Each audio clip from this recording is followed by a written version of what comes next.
Welcome to our ஆன்மீக களஞ்சியம் channel. இன்றைக்கி நம்ம மகாபிரிவா மகிமையில் தலை காக்கும் தர்மம் என்று மகாபிரிவா அருளியதை தெரிந்து கொள்ளலாம். அரசுக்கும் வேம்புக்கும் கல்யாணம் செய்து அதனடியே விநாயகரையும் நாகராஜனையும் பிரதிஷ்டை செய்வது தொன்று தொட்ட வழக்கு. பனிக்காலத்துக்கு பின் இலை உதிரும்போது இந்த மரங்களை பார்த்தால் இலையே இருக்காது. பிள்ளையாரும் நாகராஜனும் மரத்தின் நிழற்குடை இல்லாமல் வெளிச்சம் தங்கள் மேல் படுகிற மாதிரி இருப்பார்கள். இது இம்மாதிரி ஆகாசம் பார்க்க சுக உஷ்ணமான சூரிய வெளிச்சத்தை ஆனந்தமாக அனுபவிக்கிற பருவ காலமாகவே இருக்கிறது. மழையிலே குடை வேண்டும், கொளுத்துகிற வெயிலில் குடை வேண்டும். கடும் பனி காலத்திலும் ராவேளையில் சூரியன் இல்லாத போது ஆகாசம் பார்க்க உட்கார்ந்திருக்க முடியாது.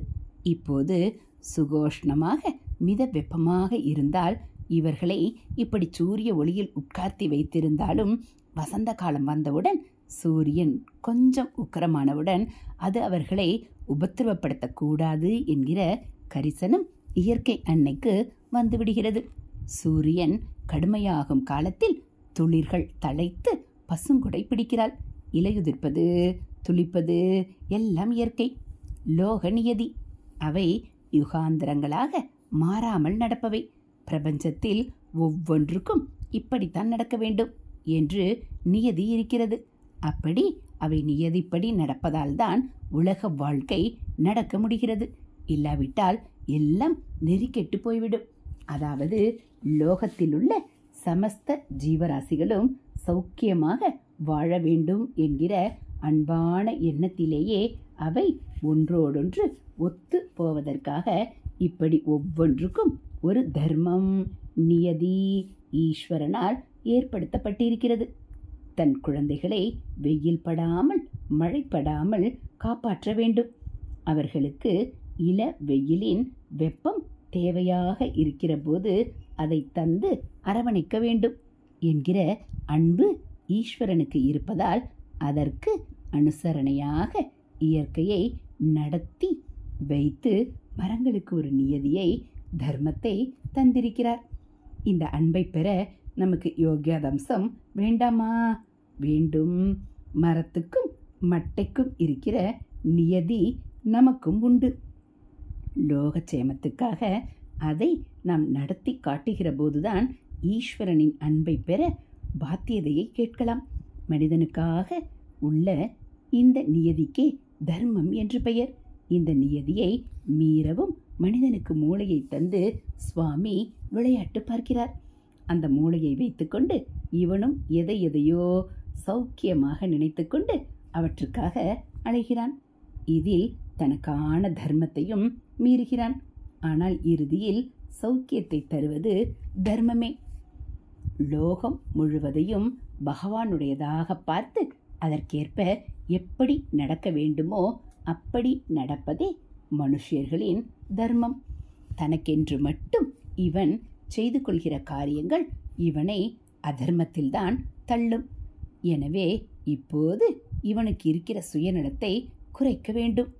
இவனுக்கு ஈஸ்வரனின் நினைப்பை உண்டாக்கி அவனுடைய உடைமையே உலகமெல்லாம் என்ற அறிவை ஏற்படுத்த வேண்டும் என்ற அடிப்படையில்தான் சகல மதங்களும் உண்டாகி இருக்கின்றன. உன் ஆசைப்படி நடந்து கொண்டு உனக்கு ஏற்ற சொத்து சேர்த்துக்கொள் என்று சொல்கிற மதம் எதுவுமே இல்லை. எல்லாரிடமும் அன்பாக இரு, தியாகம் பண்ணு, சேவை பண்ணு என்று இப்படி எல்லாம் இத்தனை மதங்களும் சொல்கின்றன. இப்படி இவன் வாழ்க்கை நடத்திவிட்டால் அப்புறம் உடம்பு போன பின் உயிரானது அந்த கடவுளிடமே போய் சேர்ந்துவிடும். எந்த தர்மத்தை நாம் அனுஷ்டிப்பது என்ற குழப்பமே வேண்டாம். பல காலமாக பெரியவர்கள் பரம்பரையாக அனுஷ்டித்து வந்த தர்மத்தில் நாம் ஊறியிருக்கிறோம். அனுபவத்தில் அவர்கள் நித்திய சௌக்கியத்தை அடைந்திருக்கிறார்கள். ஸ்ரீராமனுக்கு வனவாசத்தில் ஏற்பட்ட கஷ்டம், ஆபத்து எல்லாம் பெரியவை. ஊருக்கு போகும் குழந்தைக்கு தாயார் கட்டுச்சாதம் கொடுப்பது போல் ராமன் வனவாசம் செல்லும்போது கௌசல்யையும் செய்தாள். 14 வருஷம் கெடாமல் இருக்கும் பக்ஷணம் எது? குழந்தைக்கு எதை தரலாம் என்று நிரம்ப ஆலோசித்தாள் கௌசல்யை. பிறகு நிரந்தர பக்ஷணமான தர்மத்தை தான் கட்டி கொடுத்தாள். ராகவா, தைரியத்துடனும் நியமத்துடனும் நீ பாதுகாக்கும் தர்மமே உன்னை பாதுகாக்கும் என்று சொல்லி தர்மத்தை ராகவனுக்கு துணை அனுப்பினாள். தர்மமே இறுதியில் ராமனுக்கு ஜெயத்தை பெற்று தந்தது. தர்ம மார்க்கத்தில் ஒருவன் இருந்தால் பிராணிகள் கூட அவனை ஆதரிக்கும். அதர்மத்தில் விழுந்தால் உடன் பிறந்தவனும் எதிரியாகி விடுவான் என்பதை ராமாயணம் நிரூபிக்கிறது. ஸ்ரீராமனை வானரங்களும் ஆதரித்தன. ராவணனையோ சகோதரன் விபீஷணனும் விட்டு விலகினான்.